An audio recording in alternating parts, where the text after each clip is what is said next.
And our programme guest this morning is Richard Torbay, the candidate the National Party has chosen to try and unseat the independent Tony Windsor in the seat of New England. Richard Torbay has been an independent in the New South Wales Parliament since 1999, but has now agreed to join the Nationals. And as it happens, he's the focus of the major political story in the Sunday papers. Mark Kenny, stranger than fiction, I suppose.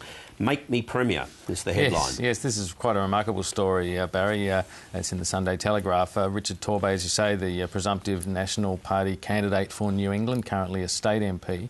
And the story is that back in 2009, when Labor was going through its implosions at the state level, that he approached them to become Premier.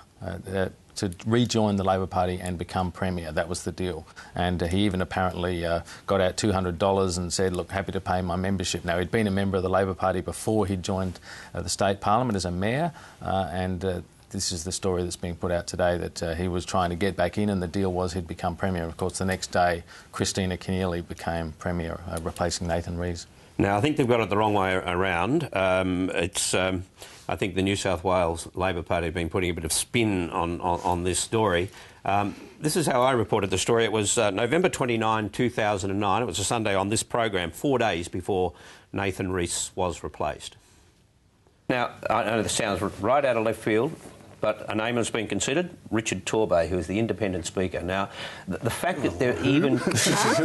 well, he's not a member of the Labor Party, he's an independent. And the fact that they're even considering elevating somebody, or they're co-opting an independent as the leader of the party, shows you the extent to which the brand has been damaged in New South Wales. But those discussions are going on.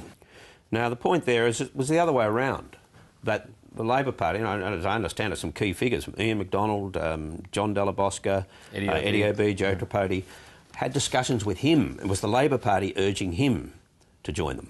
Yes, that's my understanding of it as well. I thought it was great the way when you were talking about it back then that there was so much laughter. It did seem so absurd. But yes, that's my understanding as well. So the spin that's being put on it today seems to be... well, it's no great surprise that it leaves Richard Torbay's reputation damaged if, in fact, people believe it. And Andrew, what about the brand? Well, what struck me about this is that it's the distaste that voters have presently for Labor is being used by Labor as a tool and a weapon against Torbay. So it's quite extraordinary, isn't it? But you can see the angle here, that you've got the New South Wales Labor machine trying to protect, in effect, Tony Windsor, who's under attack for being too close to Labor, by saying, well, the guy that they want to replace him with was actually one of us.